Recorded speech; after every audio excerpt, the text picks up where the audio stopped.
The viewers where common sense and reason go to die, and the funerals catered daily by Joy Behar and friends. Every episode feels like a group therapy session for people who think posting a black square on Instagram qualifies as activism. Today's meltdown, Trump scrapping federal DEI programs, which, to hear them tell it, is one step away from reinstating the Salem witch trials. Seriously, the leaps in logic here are so wild they should come with a safety net and a trapeze artist. Joy Behar's out here comparing Trump's policies to 1935 Germany because apparently firing a few federal diversity officers is exactly how the right got started. Sonny Hostin warns us that this is a war on women, as if canceling useless government jobs is somehow going to have ladies everywhere baking bread in prairie dresses by next Tuesday. Meanwhile, Navarro is convinced this is all part of some massive MAGA purge, like a bad Netflix dystopian drama. It's unhinged, it's hilarious, and it's peak The View. Let's dive in and see just how far off the rails they've gone this time. Forced to make ends meet. Right. I think this is a really important issue, especially because when we're talking about DEI, we're not talking about a DEI office. We're talking about equal opportunity and inclusion across all offices for all people so that it is more reflective of what America looks like. And this will specifically harm women, right? And it will specifically harm African Americans and Latinos. So we're not just talking about black jobs. How about Asians? It will affect Asians as well. Sonny Hostin is like that one friend who says, not to be too dramatic, and then spends the next 20 minutes auditioning for an Oscar and overreaction. Her take on dismantling DEI programs is no exception. It's less of an argument and more of a dramatic monologue. Apparently, removing DEI offices isn't just a budget cut. It's a full-scale war on women, minorities, and possibly the fabric of space-time itself. Honestly, if this is how she reacts to administrative restructuring, I'd hate to see how she handles a Starbucks order mix-up. Now let's break this down. Sonny claims DEI is about equal opportunity and inclusion across all offices for all people. Sounds heartwarming, like a Hallmark movie, but here's a reality check. DEI in practice has become a bloated quota machine, prioritizing identity politics over actual qualifications. Harvard Business Review found that mandatory diversity training often increases bias and resentment because nothing says inclusion like forcing employees into a seminar about how terrible they are. Meanwhile, a McKinsey report revealed that despite billions spent on DEI, leadership diversity hasn't improved, proving that these programs are better at burning cash than actually achieving any sort of results. Then there's Sonny's claim that ending DEI programs will specifically harm women, African Americans, Latinos, and Asians. First off, let's applaud her for managing to squeeze everybody into this doomsday scenario. It's like she's hosting a fear-mongering talent show, but here's a kicker. Data from the U.S. Department of Labor shows that workplace discrimination claims have been steadily declining for 2 decades, thanks to anti-discrimination laws. These laws, by the way, are not powered by a DEI officer's PowerPoint. They're federal statutes. So no, Sonny, firing Karen from the DEI office doesn't mean the Civil Rights Act gets tossed in the shredder. And let's talk about her sudden concern for Asians. Sonny seems to have forgotten that DEI initiatives combined with affirmative action have done more harm to Asians than helped them. Remember Students for Fair Admissions versus Harvard? Yeah, the Supreme Court confirmed what many of us already knew. Affirmative action policies actively penalized Asian students. So when Sonny cries crocodile tears about Asians being affected, it's like a fox hosting a safety seminar for chickens. Now here's a cherry on top. The claim that dismantling DEI takes us back to the 1930s. This is peak slippery slope fallacy territory, where apparently removing some bureaucratic bloat will lead us straight to segregation and flapper dresses. But here's the thing. Federal hiring is governed by anti-discrimination laws like the Equal Employment Opportunity Act. These laws don't disappear because a DEI officer got laid off. In fact, the Government Accountability Office reported that DEI offices often duplicate work already covered by existing laws, making them more redundant than Sonny's argument. And her Woodrow Wilson comparison? Whoo boy! Wilson actively segregated federal workplaces, a policy designed to harm minorities. Trump, on the other hand, is cutting redundant DEI offices to save taxpayer money. According to the Heritage Foundation, these offices spend more time hosting ideological workshops than doing anything useful. Comparing the two is like saying decluttering your garage is the same as setting your house on fire. Finally, Sonny's suggestion that DEI is essential to creating equal opportunity ignores one inconvenient truth. It's not working. Research from Stanford University found that race and gender-based hiring preferences lead to higher turnover because nobody likes being a quota hire. DEI doesn't foster inclusion. It fosters resentment and awkward holiday parties. All in all, Sunny's argument is like a bad soap opera, full of melodrama, plot holes, and a lot of crying for no reason. She's not here to inform. She's here to scare people into thinking the apocalypse starts with a canceled DEI meeting.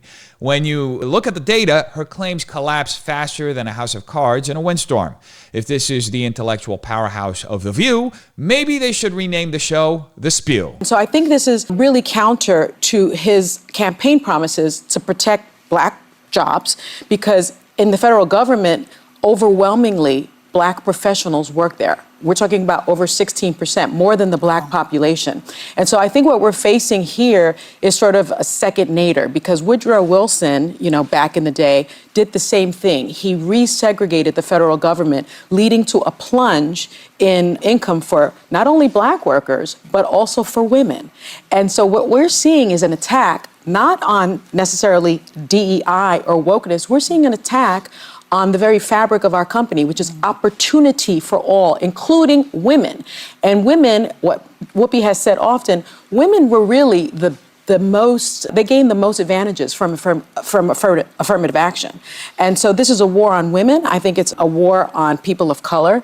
And what we're going to see is a lot of pain, but especially to those communities that need those jobs. If you ever find yourself with a profound desire to kill brain cells, just pop on The View and let Sunny Hostin do the honors. Her latest rant about dismantling DEI programs is the rhetorical equivalent of watching a toddler try to explain quantum physics. It's chaotic, overly dramatic, and wildly disconnected from reality.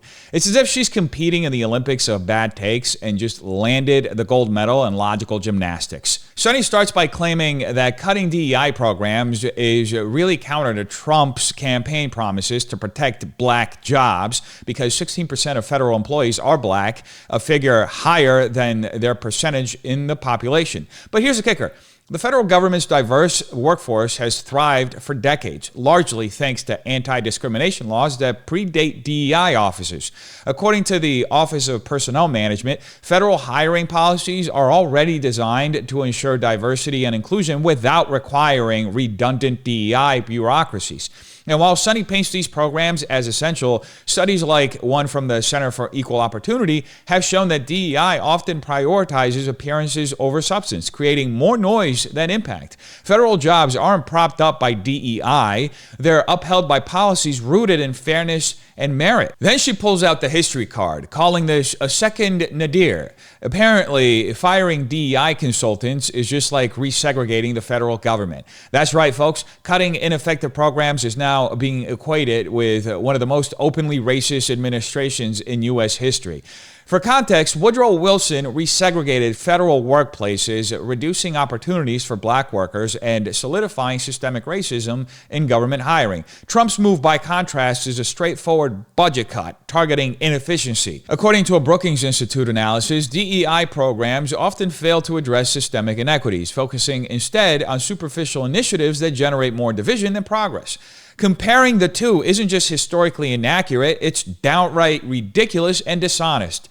It's like comparing a spring cleaning session to a hurricane. One is about tidying up, the other leaves devastation in its wake. And of course, she can't resist the melodrama, calling this an attack on the fabric of our company and a war on women. First of all, the federal government is not a company unless Sunny thinks Uncle Sam is about to start issuing IPOs. Second, the war on women claim is as overused as it is unfounded. Studies from the Harvard Kennedy School have shown that DEI initiatives frequently create environments where women and minorities are seen as token hires, undermining their credibility and career growth. In fact, removing these programs might actually reduce this stigma, allowing women to be recognized for their skills rather than their checkbox status. But of course, acknowledging that doesn't quite fit Sunny's narrative of impending doom. Then comes the grand finale. Removing DEI will cause a lot of pain, especially to those communities that need these jobs. Translation: we should keep these programs because Sunny said so. What she conveniently leaves out is that DEI initiatives often funnel resources toward bureaucratic administrators rather than directly benefiting marginalized communities. According to a report by the Manhattan Institute, DEI offices disproportionately serve the interests of corporate elites, while the working class community Sonny claims to champion are largely ignored. Far from being societal game changers, these programs have been criticized for prioritizing virtue signaling over tangible outcomes. If anything, DEI is less about fostering equity and more about padding the resumes of overpaid consultants who've mastered the art of jargon. And let's not forget the broader point. DEI doesn't create jobs. It creates layers of unnecessary bureaucracy. A study from the Center of Organizational Research and Development found that while organizations pour millions into DEI initiatives, there's little evidence of long-term improvements in workplace cohesion or diversity outcomes. Instead, these programs often focus on symbolic action that doesn't translate to meaningful change. So while Sonny frames this as a catastrophic rollback, the reality is it's simply cutting the fat from programs that have consistently underdelivered. In the end, Sonny's argument is like a reality TV finale, over-the-top drama and zero substance. She's not building a case, she's auditioning for an Emmy in performative outrage, complete with cherry-picked history and a flood of melodrama. If this is what The View considers deep analysis, maybe they should skip the debate and just rebrand as America's Got Whining. If dismantling DEI programs sends Sonny into this kind of tailspin, I can only imagine her reaction to something truly dire, like a broken phone screen mid-selfie. Community that you didn't mention is the LGBTQ+. Absolutely. Look, one of the things he did, not only did he revoke a bunch of Biden executive orders, including one that calls for the negotiation of lower drug prices for people on Medicaid and Medicare. That's going to be very painful for Americans. But he also revoked an order, the Equal Opportunity order signed by Lyndon Johnson in 1965. So not only are we now going back 4 years. He can sue Lyndon Johnson, maybe. Well, we're not only, he's not taking us back 4 years. Yeah. He's taking us back to 1965 Right. before it was legal for there to be interracial marriage That's in why this it's so- country. that's why it's so broad. And I, Yeah. look, I would love to think, and I hope that we get there one day. I would love to think that there is no racism by the people who do hirings in the government and in corporations in America. But that is not the case. I would love to think that there is no homophobia, but that is not the case. And I think that by getting rid of this and doing it in such a bold way on day one, what he is doing is giving a green light to people who are racist, to people who are homophobic, Right. Yeah. to people who are anti-women and think they should be in the kitchen, and telling them there is no consequence to your racism. Anna Navarro is a glaring example of what happens when emotion takes the wheel and facts are left ordering an Uber from the middle of nowhere. Her meltdown on The View is less of an argument and more of a one-woman Broadway audition for Panic, the musical. First, she claims that Trump's executive orders revoke equal opportunity by undoing Lyndon B. Johnson's 1965 order. Sure, Trump did roll back certain executive orders tied to diversity and inclusion, but calling that a repeal of equal opportunity is like saying cutting cables means you're banning television.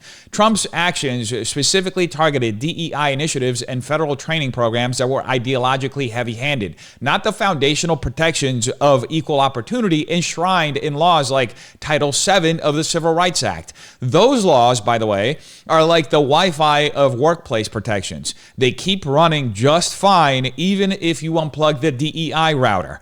To suggest that removing these offices dismantles these laws is the kind of overreach that would make a conspiracy theorist blush. What Trump's executive order actually did, according to the Office of Management and Budget, was stop federal agencies and contractors from conducting training that promoted divisive concepts like collective guilt or inherent racial privilege. Imagine being so upset by this that you spin it into a national crisis. Trump's move, by the way, came after reports from the U.S. Department of Labor revealed that some diversity training sessions were less about inclusion and more about finger pointing and moral shaming. By eliminating this nonsense, Trump essentially said, how about we focus on competence and fairness instead of turning every workplace into an ideological background? Then comes a historical leap that would make an Olympic long jumper jealous. Navarro claims this move takes us back to a time before interracial marriage was legal. Really, Anna?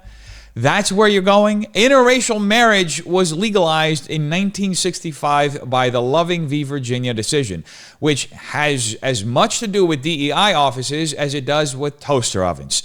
This is a classic slippery slope fallacy where cutting bloated administrative programs is somehow equated with rolling back decades of civil rights. Honestly, if this is the bar for historical comparisons, I guess canceling your gym membership is the same as banning exercise altogether. Navarro then insists that removing DEI sends a green light to racism, homophobia, and sexism. Let's take a moment to appreciate the irony. She's basically arguing that decades of progress under laws like Title VII, which prohibit discrimination, are meaningless without a DEI office to supervise.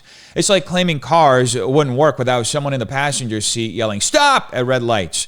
Research from the U.S. Equal Employment Opportunity Commission highlights that the enforcement of anti-discrimination laws, not DEI programs, has been the real driver of workplace equity. Meanwhile, a Cornell University study found that many DEI initiatives prioritize shallow diversity metrics over systemic change, often creating resentment and reinforcing stereotypes. So the green light Navarro keeps ranting about? It wasn't even a flickering bulb. It was just another layer of bureaucracy. And then there's her dramatic finale, claiming that removing DEI will cause a lot of pain, especially to those communities that need those jobs. Translation, we must keep these programs because I said so. She offers no evidence that DEI is actually delivering results, probably because evidence isn't exactly her strong suit. According to the Society for Human Resource Management, DEI programs often focus on symbolic actions like training seminars and minimal impact on actual workplace equity. Similarly, research from Princeton University found that these initiatives often have unintended consequences like fostering resentment or reinforcing stereotypes. Navarro conveniently skips over these points because it's hard to sell outrage when the facts don't cooperate. In the end, Navarro's tirade is a masterclass in theatrical overreaction. It's dramatic, disconnected from reality, and about as factually solid as a sandcastle at high tide.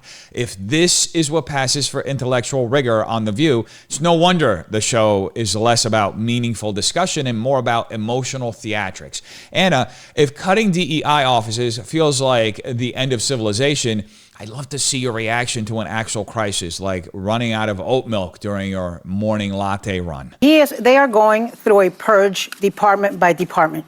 They are finding out, who might be doing, I mean, they've been asking people in the different federal departments to basically snitch on each other. Yes. Who's a liberal, who's a Biden supporter, who's into equity, Yes, they are. and they have been purging those people, which they told us they were going to do. What's one of the first things he did? That's not 1965, that's 1935. He fired the commandant, the first woman commandant of the Coast Guard. He did that on day one. Okay. A woman, not because she was unqualified. We got to go. Because he wanted. Anna Navarro is a prime example of what happens when emotion hits the gas and facts get left behind like roadkill. Her latest rant about federal purges is a masterclass in paranoia, full of wild accusations, historical stretches, and just enough outrage to rival a toddler denied a second cookie. Let's unpack the chaos, shall we? First, she claims that federal departments are conducting a purge, with employees being asked to snitch on who's liberal, a Biden supporter, or into equity. Seriously, Anna? This sounds less like a federal government and more like the plot of a bad dystopian Netflix show. Here's the reality. Federal employment protections under the Civil Service Reform Act of 1978 make it illegal to fire someone based on their political affiliation. According to the U.S. Merit Systems Protection Board, federal employees are protected by strict regulations against arbitrary dismissal. So no, the White House isn't running a political witch hunt. But hey, maybe Navarro thinks the HR department has been replaced by the cast of Mean Girls. Then comes Joy Behar's leap into historical absurdity, comparing this alleged purge to 1935 Germany. Ah yes, the classic move. When logic fails, just scream, Nazi Germany, and hope no one asks for specifics. Let's be clear. Routine personnel changes during a presidential administration are not remotely comparable to one of the history's darkest regimes. Research from the United States Holocaust Memorial Museum reminds us that actual purges involved violence, mass arrests, and systemic targeting of specific groups. Meanwhile, Behar wants us to believe that firing a few bureaucrats is basically the same thing. That's not analysis, it's historical malpractice with a side of hyperbole. Now, later, Navarro also points to the firing of Admiral Linda Fagan, the first female commandant of the Coast Guard, as evidence of Trump's supposed disdain for women in leadership. This one's a real stretch. Leadership turnover during presidential transitions is about as common as people arguing on Twitter. According to the Congressional Research Service, it's a standard for incoming administrations to replace appointees to align with their policies. Suggesting that firing one person is a war on women is like saying cutting one cable channel means TV is canceled forever. It's a classic hasty generalization dressed up as outrage. Now, the real reason Trump fired Linda Fagan was simple. She seemed more interested in hosting DEI workshops than guarding America's borders. Under Fagan's leadership, the Coast Guard struggled with recruitment and was constantly criticized for mishandling harassment and assault cases. Trump's message was clear. The Coast Guard isn't a TED Talk stage. It's a military branch. If you're more focused on PowerPoints than patrols, don't be surprised when your job gets swept out with the rest of the bureaucracy. Anna then doubles down on the idea of a systematic purge, conveniently ignoring the Office of Personnel Management's protections for career civil servants. Federal employees aren't at the mercy of presidential whims. They're evaluated based on performance, not political leanings. The idea that Trump or any president could purge departments of employees based on ideology is legally and logistically impossible. But why let facts get in the way of a good meltdown? And let's not forget her fixation on snitching. Navarro paints a picture of federal employees being interrogated about their political beliefs, but there's zero evidence to back this up. In reality, federal workers undergo routine evaluations to ensure they're doing their jobs, not pushing ideological agendas. According to the Partnership for Public Service, these reviews are a standard way to maintain an efficient, nonpartisan workforce. Accountability isn't a purge, it's just good governance. But sure, Anna, let's pretend the office break room has turned into a secret tribunal. So what's the deal? What does all of this mean to you? It's simple. We're living in a time where emotional meltdowns, hyperbolic comparisons, and performative outrage are drowning out facts and results. Anna Navarro's cries of a purge are nothing more than fear-mongering without evidence. Joy Behar comparing routine leadership changes to Nazi Germany is not just absurd, it's insulting. And Trump's firing of Linda Fagan, that's not sexism or oppression. It's a clear move to prioritize competence and align leadership with a mission, not trendy buzzwords. So here's a real question. Do you want a government focused on actually protecting our borders and ensuring efficiency, or one caught up in ideological theatrics? Are we going to fall for the noise or demand real leadership that gets results? That's what all of this boils down to, cutting through the nonsense to figure out what kind of future we're building for America. Where do you stand? Tell me in the comments down below. Hope you have a terrific day. Peace.